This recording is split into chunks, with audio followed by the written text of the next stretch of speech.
Hi, I'm Alicia Topper, Clark County Treasurer.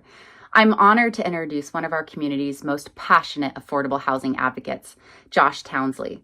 He's the Executive Director of Evergreen Habitat for Humanity.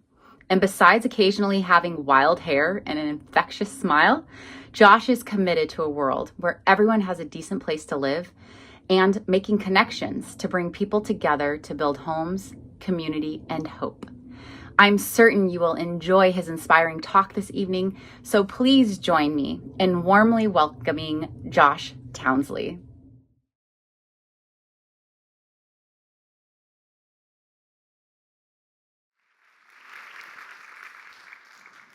If you can't fly, then run. If you can't run, then walk. If you can't walk, then crawl. But whatever you do, you have to keep moving. These words by the beloved Dr. Martin Luther King Jr. have been a rallying cry of sorts for much of my life. Whether it's been running 100 miles through the rain and darkness in the wilderness, backpacking through California, or honestly just my daily attempt to keep up with three very eager and active children, who we mistakenly named after the adventures we hoped they'd seek in life. When it's felt like the sky is falling and the world is crumbling, forward momentum has kept me going in the right direction. Several years ago, I was in one of those hard places. Having gone through a rough divorce, limited time with my kids, I distanced myself from friends and loved ones. Coincidentally, I was on a 3-month sabbatical from my work to find rest and rejuvenation.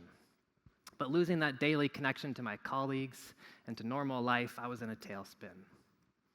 But even when it's been darkest, just focusing on one step at a time has kept me grounded. And in a way that must have been the universe conspiring to bring me back to the light, I soon found myself walking in an unexpected place. It's early November 2018. I'm on an unknown road, walking hour after hour, with 20 million of my newest friends. 50 miles over 3 days, we're somewhere between the cities of Nasjif and Karbala, Iraq, all of us heading to the shrine of Imam Hussain, peace be upon him, and a small tomb within there that's maybe 100 feet across. You may be wondering, how in the world did I end up in a sea of pilgrims from Iran and Iraq, Pakistan and India, all of us with the desire to touch, to connect, to witness this magical experience? Over the years, I've done some mostly hobby or amateur photography and video work, some travelogues here and there from my trips abroad. But in no way would I consider myself a professional cinematographer. But in 2018, I was asked by my friend to go with him to Iraq to make a short documentary about the largest peaceful gathering of people in the world.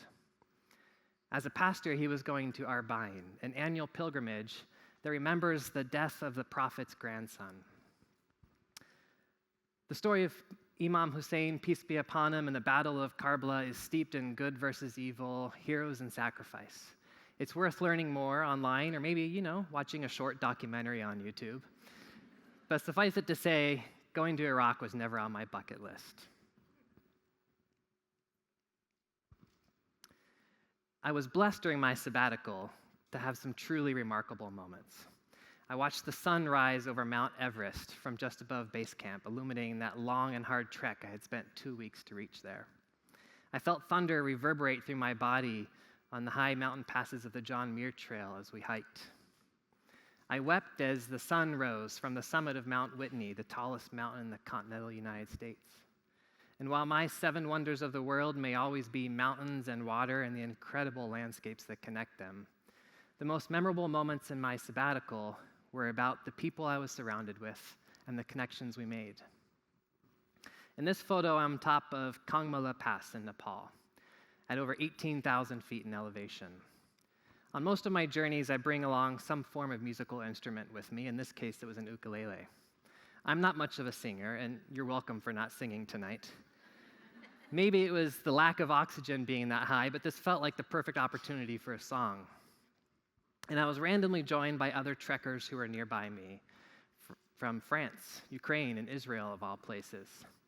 And we joined in spontaneous rendition of John Lennon's Imagine. Imagine there are no countries, it's not hard to do. Nothing to kill or die for, and no religion too. It was an incredible experience. And while these vistas brought me tons of experiences that I'll never forget, they couldn't take away all that grief that I was feeling. Sure, there were moments of fleeting joy, but it also reminded me of everything I was going to lose at home, everything I was missing at home when I returned from the sabbatical. It wasn't until I went to Iraq, bringing that overwhelming grief with me, that I made some lasting connections that'll last a lifetime. Like this group of Iranian journalists who traveled hours through traffic to find the two of us Americans, because they wanted us to know the true Iranian culture, a culture that is often demonized in our own media. For hours, we shared our own lived experiences over hot tea that was sweeter than pure honey. We broke down those myths and barriers. In the morning, we interviewed each other for our own respective documentaries, knowing that we would likely never have the capability or even the opportunity to connect again. Or like this group of volunteers from India who traveled thousands of miles to come and support the walk.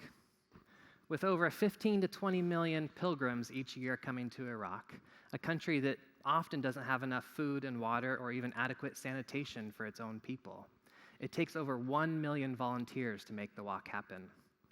There's no organizing nonprofit or government authority that creates the walk. It's all just volunteers who come from all over the world that set up tents every few feet as you walk. You can find a tent that has food, water, shelter, doctors, massage therapists, anything you need, and at no cost to the pilgrims. These folks came from India. Nobody told them to come or what to bring or what to do. They came to serve their brothers and sisters, their greater community that has no borders. Perhaps the most unexpected place I found myself in Iraq was in a tent with some top Iraqi generals and the equivalent of the mayor of the city of Karbala. For obvious reasons, we couldn't take pictures with the generals. We went to Iraq thinking, it's going to be no problem to get a foreign journalist credential. Of course, it didn't go that way. We actually came prepared with this fake employment sponsorship letter with a US media corporation that we totally made up. Shockingly, the generals didn't buy it. A quick search on Google and they realized, who are these guys? But we spent an entire afternoon sharing stories, sharing snacks. We even spent time napping on the floor of the general's office. And by the time we were done, they credentialed us as members of the BBC press. And no, the BBC does not know this, and I'm still waiting for that first paycheck. But while they could have sent us home back to the US with no credentials and no documentary, that afternoon of sharing stories and authentic connection not only enabled us to capture these moments, but it allowed us to witness the true humanity within each other. The story of Arbaeen, the pilgrimage, is also a story of grief. Sadness for the loss of the prophet's grandson, of course, but is also a pouring out of sorrow for a culture that is often misunderstood and misidentified as terrorists. Along the walk, we would see these spontaneous circles of men that would get together, that would slap their chests in rhythmic beat. They'd be pouring out their grief as a community. Later, they told us stories of the persecution they faced under Saddam Hussein, who outlawed this pilgrimage, and the immense joy they now feel because they can come together as a community. These stories are the bonds that give me hope, that drive me to be a part of this community here, to be a part of the change I wish to see. I'm blessed beyond belief that my day job as CEO of Evergreen Habitat for Humanity here in Vancouver allows me to meet incredible families and witness their stories rising up from the ground just like the walls of their homes that they are building.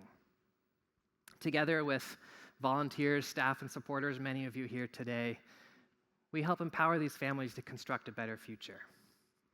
I am reminded daily of the strength that comes from community, from tears of joy and sorrow, from the simple grasp of a hand, the touch of the shoulder, the belief that we know we'll be there for each other.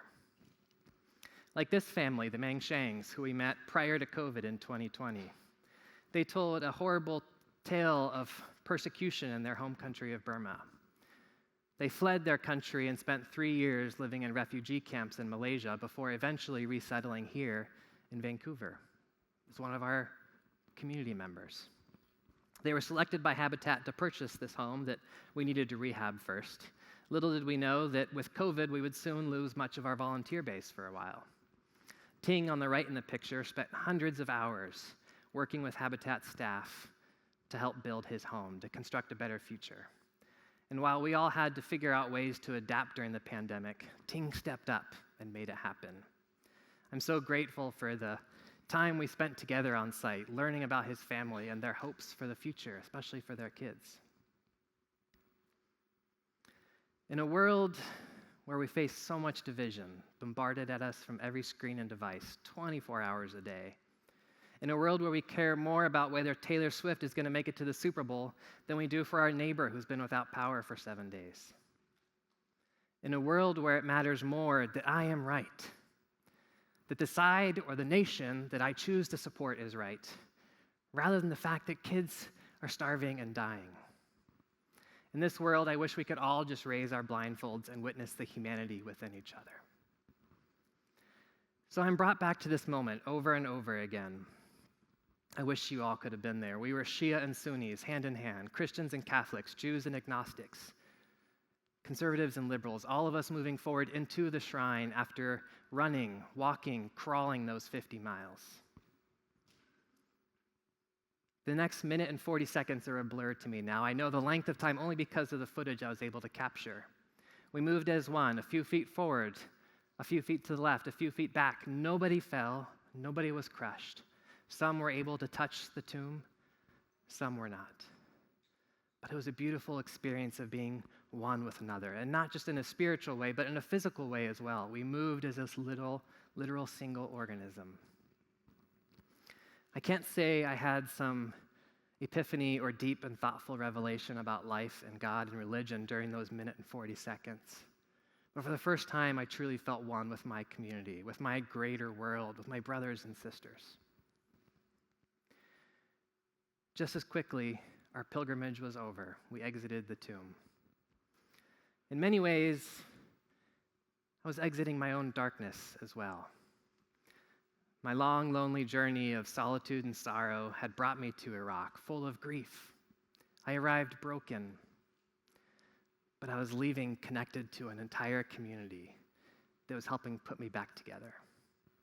If there's any lesson I've learned about the meaning of the chaos and the destruction we see in the world every day and in our own lives, it was there in that tomb. We are all connected. We are all one humanity. Thank you.